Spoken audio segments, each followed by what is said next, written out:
Hello everyone, welcome back to the channel.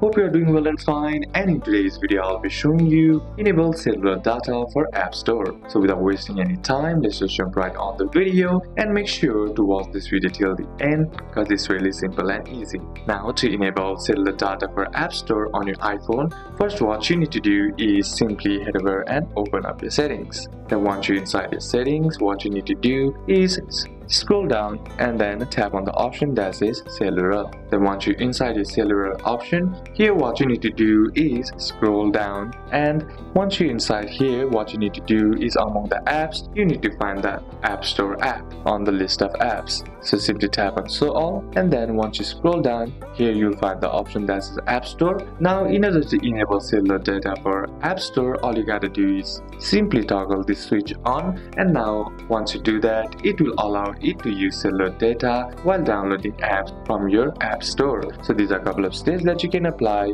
and that's it for today's video guys. Hope this video was useful to you. Leave a like if it did, comment down any questions that you have, and see you soon on the next one.